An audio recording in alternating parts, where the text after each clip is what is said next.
하나님, 당신이 누구신지 정말 제대로 알고 싶습니다. 말씀대로 살아보려고 애를 쓰지만 자꾸만 넘어지고 실패하고 이제는 하나님이 점점 부담스럽다. 더 이상 내 힘으로 안 된다는 것을 깨달은 이들을 위해 교회는 열심히 다니지만 진짜 하나님을 알고 싶은 이들을 위해 성경이 이해 안 되지만 믿음 없다고 할까봐 질문하지 못하는 이들을 위해 제자훈련 공동체 하심의 대표인 박영춘 교수, 우리 안에 베일에 쌓여있는 질문들에 대한 통쾌한 해답을 지금부터 낱낱이 공개합니다. 네, 안녕하세요. 우리들을 향한 하나님의 마음을 알아가는 시간, 하심 용서받은 탕자 그 두 번째 시간입니다. 예, 저는 MC 신아라입니다. 예, 하심 대표 박영춘입니다. 안녕하세요. 안녕하세요.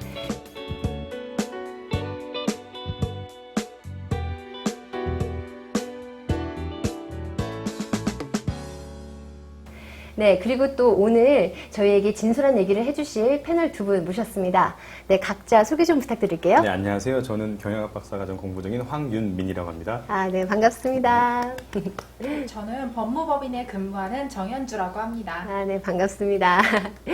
네, 교수님, 지난번에 저희가 누가복음 15장에 나온 용서받은 탕자 이야기를 했잖아요. 네, 그리고 오늘은 그 맏아들 얘기를 하시기로 하셨죠? 예.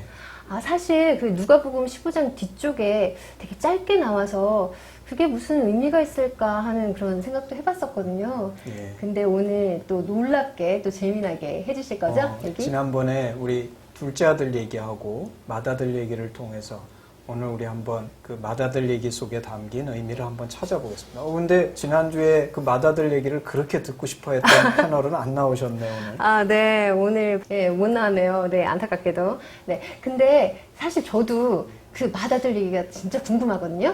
두 번째 강의 시작하겠습니다.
오늘 이제 두 번째 용서받은 탕자 두 번째 이야기는 맏아들의 얘기입니다.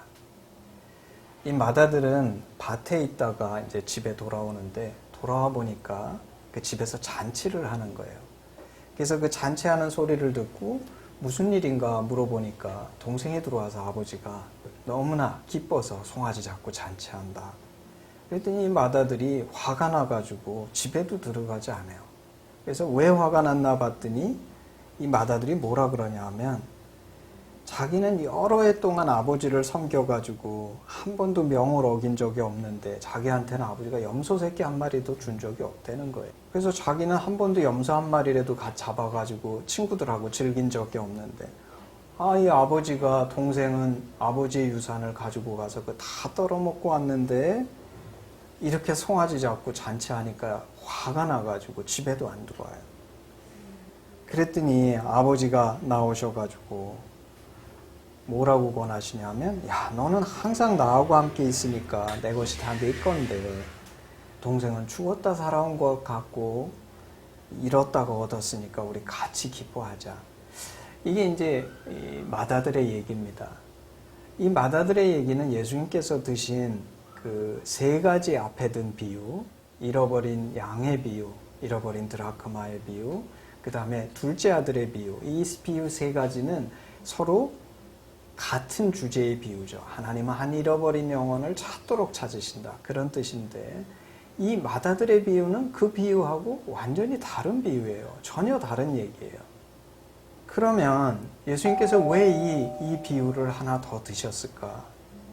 오늘 사실 이 얘기의 배경을 쳐다보면, 오늘 이 얘기는 예수님께서 세리와 죄인들과 어울리니까 바리새인 서기관들이 비난했어요. 아니 도대체 하나님께로부터 왔다는 분이 어떻게 세리와 죄인과 어울릴 수가 있는가? 그리고 그 비난에 대해서 예수님께서 설명하시고 하나님의 심정이 뭔지 얘기해 주시려고 드신 것이 그 세 가지 비유입니다. 근데 앞에 든 세 가지 비유를 하고도 이 바리새인 서기관들은 이해가 되지 않는 거죠. 자신들이 생각할 때에 나는 잃어버린 양도 아니고, 왜냐면 자신들은 아버지 집에서 누구보다도 열심히 섬기고 있고 율법을 지키고 성전에서 섬기는 사람들이니까, 아, 내가 이렇게 열심히 섬기고 나나 늘 아버지 집에 있는데 도대체 잃어버린 양의 비유가 무슨 의미며, 잃어버린 드라크마가 뭐고 둘째 아들, 이건 나랑 전혀 상관없는 얘기들인 거예요. 그래서 아마 예수님께서 이 맏아들의 비유를 드셨던 것 같아요. 이것을 볼 때 이 맏아들은 바리새인 서기관이라고 우리가 생각할 수 있어요. 이 맏아들의 특징은 뭐냐면 종교 생활은 열심히 하는데 사실은 여기에 나오는 아버지와 바른 관계에 있지는 않아요. 우리가 어떻게 발견할 수 있냐면 두어 가지 면에 있어서 오늘 이 맏아들의 얘기는 많은 사람들이 내 동생도 이런 짓을 하고 돌아왔다 그러면 나도 화가 났을 거라고 해서 공감하는데, 이 얘기를 우리가 자세히 들여다보게 되면 이 맏아들은 아버지에게 이렇게 화를 낼 수가 없는 아들이에요. 왜냐하면 둘째가 집을 나가고 나서 여기 돌아올 때까지 몇 년이 걸렸을 거라고 우리 얘기했어요. 비록 내가 동생이 밉더라도 그 동생이 집을 나간 후에 몇 년 동안을 날마다 이 동생이 이제나 돌아올까 저제나 돌아올까 기다린 그 아버지를 본 나라면 어떻게 이 동생이 와서 기뻐하는 아버지의 잔치에 동참하지 않을 수가 있을까? 오늘 이 얘기를 쳐다볼 때 이 맏아들은 그런 면에 있어서 이 아버지와 바른 관계에 있지 않은 거예요. 그리고 사실 이 맏아들이 화를 내는 이유는 동생에 대한 분노보다도 아버지에 대한 분노가 많아요. 그리고 또 아버지가 뭐라 그러냐면, 너는 항상 나와 함께 있으니 내 것이 다 내 것이로 돼. 아버지는 어떤 마음을 갖고 있으시냐면, 지금 내가 갖고 있는 모든 것은 다 네 것이다 라고 얘기하는데, 이 맏아들은 뭐라고 얘기하는 거예요? 내 거는 하나도 없다는 거예요. 염소 새끼 한 마리라도 없다. 그래서 오늘 이것을 볼 때 우리는 맏아들이 오해하고 있다는 것을 발견하게 되죠. 마치 둘째 아들이 집을 나가기 전에 아버지와의 관계가 잘못돼서 그 아버지를 오해했던 것처럼, 이 맏아들은 집에 있었고 충성하는 것처럼 보였지만 둘째 아들과 똑같이 아버지와의 관계에 있어서 근본적인 관계가 사랑하지 않고 그것에 기반한 아버지와의 관계가 되지 않았다는 것에 있어서는 같은 아들이에요. 근데 오늘날 많은 사람들이 이 맏아들과 같이 신앙생활을 하는 것 같아요. 내가 아버지 집에 있으면서 명을 거스르지 않고 열심히 일하기만 하면, 그리고 그 생각의 배경에는 무엇이 담겨 있냐면, 열심히 일하는 이유가 아버지가 좋고 그분을 사랑해서 그분을 기쁘시게 해드리기 위해서 열심히 일하는 것이 아니라, 열심히 일해서 반대로 내 일한 대가를 받기를 원하거나 그 일한 것을 통해서 그 사랑을 얻기 위해서 신앙생활하는 그리스도인들이 참 많은 것 같아요. 우리가 누군가를 사랑하게 되면 결혼을 하게 되면 여인들이 우리 여자들이 결혼을 하게 되면 많은 자유를 내려놓고 사실 속박되는 것처럼 보여요. 남편 오는 시간에 집에 있어야 되고 그동안 하지 않았던 온갖 집안일을 해야 되고 사랑에 헌신을 해야 돼요. 그렇지만 우리가 그걸 기쁘게 하고 그것을 하는 것을 우리가 행복하다고 얘기하는 거죠. 마찬가지로 신앙생활이라는 것은 내가 사랑을 얻기 위해서 드리는 노력과 수고와 헌신은 그거는 노예생활이지만 사랑하기 때문에 드리는 헌신은 기쁨이고 그 속에 진짜 천국이 있다. 그래서 오늘 이 마다들의 얘기를 통해서 우리가 발견하게 되는 것은 참 신앙의 본질이 무엇인가. 먼저 하나님의 진심을 알아 그 하나님이 좋고 나의 부족함을 알고 그분을 위해 살고 싶은 사람은 이 인생이라는 시간과 기회를 통해서 때로는 넘어지지만 내가 사랑하는 일을 위해서 애쓰다가 온전히 좋은 열매를 못 맺을 수도 있지만 그 시간 자체가 나는 기쁘고 감사하고 그래서 오늘 이 예수님께서 이 마다들의 얘기를 해주심으로써 오늘 바리새인 서기관들에게 그리고 지금 오늘날에도 그 사랑을 얻기 위해서 계명을 지키기 위해서 신앙생활하고 종교생활하는 사람들에게 참 신앙이 무엇인가를 가르쳐주는 너무나 귀중한 얘기라고 생각이 됩니다. 그래서 우리는 이 마다들의 얘기를 통해 나는 이렇게 형식적, 율법적, 세속적인 그런 종교생활을 하는 사람인가 아니면 정말 이 오늘 돌아온 둘째 아들이 아버지의 진심을 만났던 것처럼 잔치하다 말고 나오신 그 아버지를 통해 만약에 이 마다들이 그 아버지의 진심을 만났다면 이 마다들도 거듭났을 거예요. 거듭나서 이제는 그 아버지의 사랑을 얻기 위해서 하는 수고와 헌신이 아니라 사랑하기 때문에 그분을 위해서 밭에서도 열심히 일하고 헌신하는 그런 참 누리는 신앙생활로의 전환을 예수님께서 마다들의 얘기를 통해서 이 바리새인 서기관들에게 설명해주고 계시는 내용인 거죠. 교수님, 신앙생활을 잘하고 있다고 그렇게 믿을 때 오히려 더 위험할 것 같네요. 그럴 수 있을 것 같아요. 네. 그리고 또 하나님 마음 모르고서 막 저 혼자 열심히 하는 것도 위험할 것 같고요. 그리고 현대 교회에서 이렇게 많은 일손들이 필요해서 그런지 이렇게 열심히 많이 강조되고 강조는 안 되지만 다들 열심히 안 하면 되게 좀 부담감, 마음가운데 그런 게 많은 것 같고 그래서 많이들 열심에 대해서 자기도 내 마음 안에서 많이 생각하고 있는 부분이 있는 것 같습니다. 네. 네. 사실 열심히 나쁜 건 아니죠. 근데 이제 그 진심이 없는 열심이 문제라는 거죠. 이 신앙생활이라는 거는 어떤 면에서 얘기하면 나 중심에서 하나님 중심으로의 전환이 일어나야 되는데 그 많은 사람들의 열심의 그 근거가 뭐냐는 거예요. 그 열심의 그 동기가 내가 열심히 하나님께 충성하고 헌금도 드리고 해드리면 그것에 대해서 대가로서 하나님이 내게 복을 주신다는 것으로 한다 그러면 그건 기독교의 본질에서 벗어나는 것이다. 그리고 그거는 얻기 위해서 내가 드리는 노력이기 때문에 누리는 것이 아니에요. 그거는 받기 위해서 내가 종처럼 드리는 수고와 헌신이고 근데 만약에 내가 이미 그 하나님께 그 심정이 뭔지 알아서 그분을 사랑함으로 내가 그 헌신하고 드리는 거는 그것은 더 이상 노예 생활이 아니라 이미 내가 진심으로 내가 원해서 드리는 것이기 때문에 누리고 있는 것이죠. 그래서 이건 남은 판단할 수가 없습니다.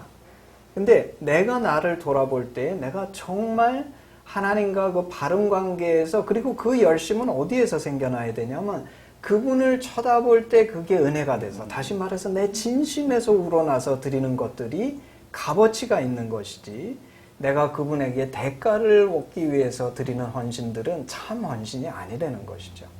교수님 말씀 듣다 보니까 제가 예전에 이제 전도하고 이럴 때 왜 그런 말씀들 참 많이 하시거든요. 어차피 하나님께서 믿으면 구원해 주시는데 편하게 좀 살다가 나중에 죽을 때쯤에 이렇게 믿어도 되는 거 아니냐. 왜 지금 굳이 믿으라고 하냐. 그런 얘기들을 듣는데 이 비유에 무슨 답들이 좀 있을 것 같은데 교수님께서 어떻게 생각하시나요? 그렇죠. 예. 그러니까 저도 그런 얘기 참 많이 들었어요.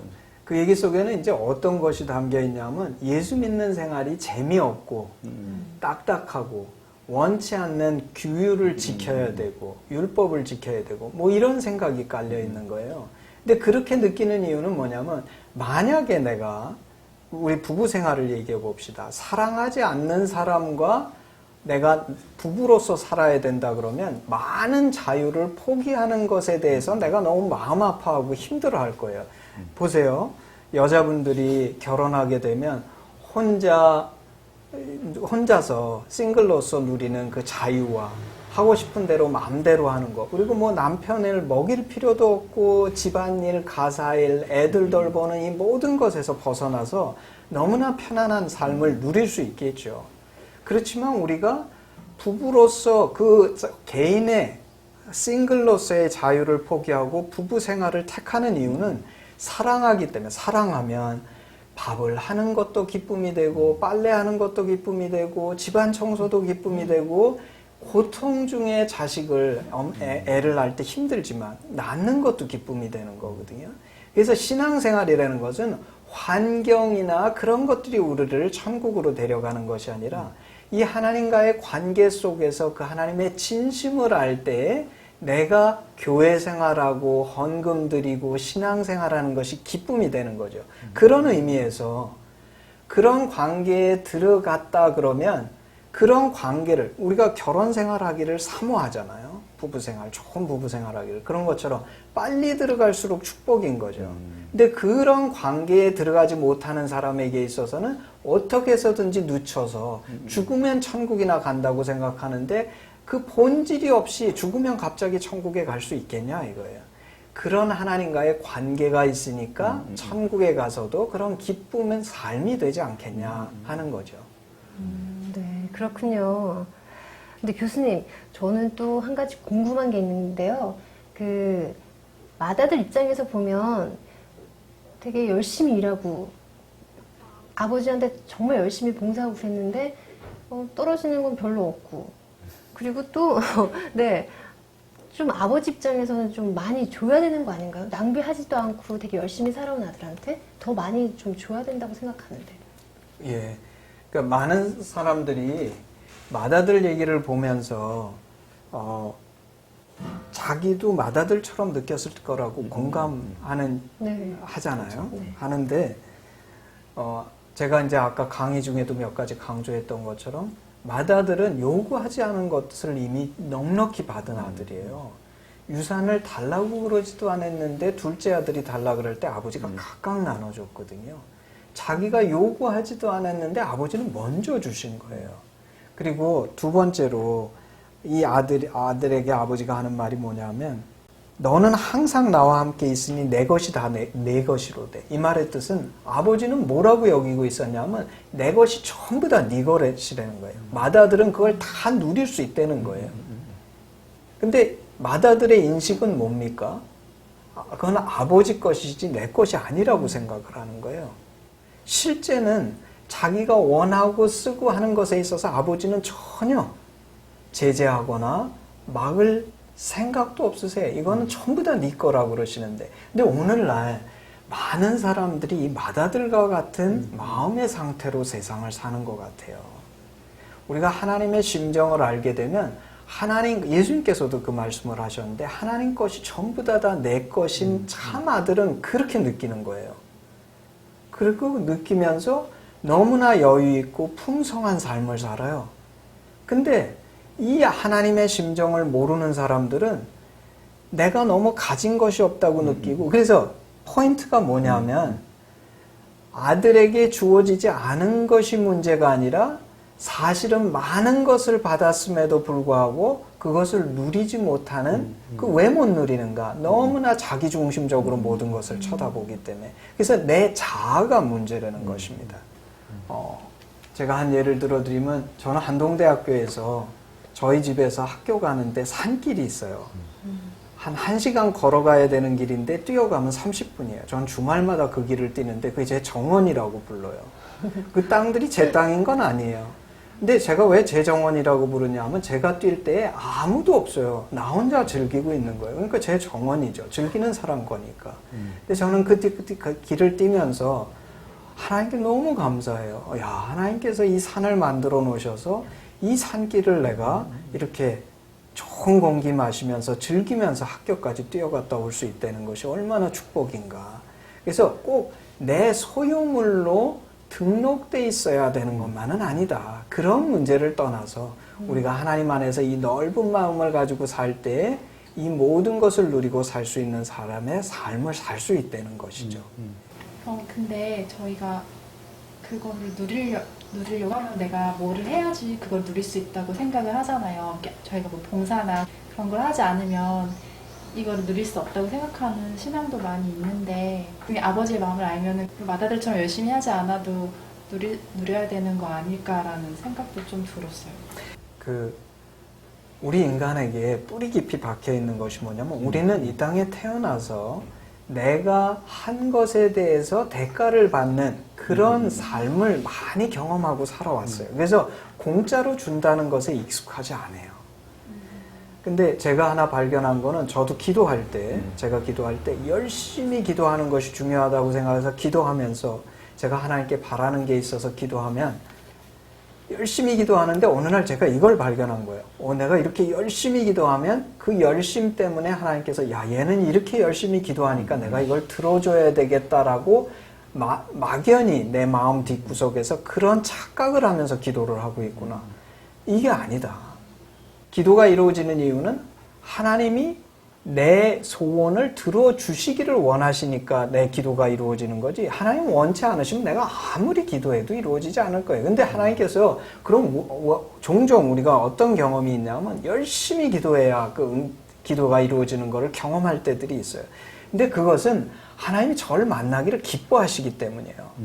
제가 자꾸 나가서 기도하는 걸 하나님 그때마다 저와 깊이 만나주시는데 하나님 그걸 참 기뻐하세요. 그 뜻이 내가 기도 많이 해서 노력했기 때문에 대가로서 하나님이 주시는 것이 아니다. 그거는 아까 우리 마다들처럼 내가 잘못 인식하고 내 중심으로 모든 것을 쳐다보기 때문에 잘못 해석하는 것이지 하나님의 진심은 처음부터 주시기를 원하시는데 하나님은 나와 지내는 시간을 너무나 좋아하시고 그 많은 시간을 갖기를 원해하세요.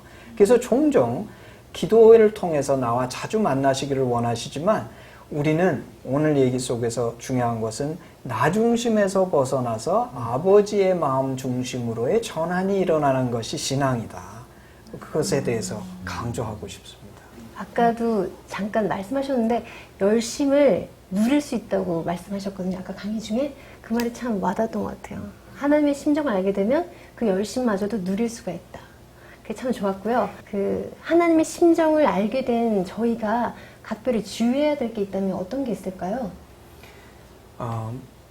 우리가 그 심정을 망각하지 않고 아까 질문에도 있었던 것처럼 우리는 항상 업앤다운이 있으니까 때로는 더 그것을 진실하게 느끼는 것 같기도 하고 때로는 덜 진실하게 느끼는 것, 약화되는 것 같기도 하고 하는 상태의 변화가 있는데 우리가 그거를 그렇게 업앤다운을 줄이는 길은 나를 향한 시각을 띄어서 날마다 하나님을 향한 시각을 고정해서 그 하나님의 심정을 어디에 담겨 있냐면 말씀에 담겨 있거든요. 그 말씀을 내가 날마다 내 마음속에 되새기고 그 거듭난 자의 용서받은 탕자의 자세를 회복해서 내게 적용하는 게 중요한 것 같아요.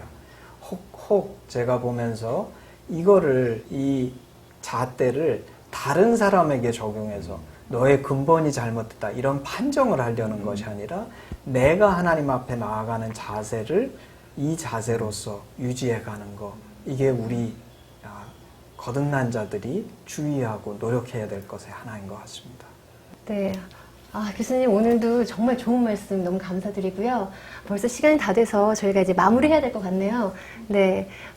교수님 말씀 감사드리고요. 그리고 또 오늘 오신 패널 분들 정말 감사드립니다. 감사합니다. 네. 네. 하나님의 심정 알면 알수록 더 아주 행복해지는데요. 정말 참된 신앙이 무엇인지에 대해서 오늘 배워봤는데 시청자 여러분께서는 어떠신가요? 하나님 너무나 멋있으시죠? 네, 열심을 누릴 수 있는 저희가 되기 위해서 다음 시간에 저희는 더욱더 좋은 내용으로 찾아뵙겠습니다. 오늘 함께해 주셔서 감사드립니다.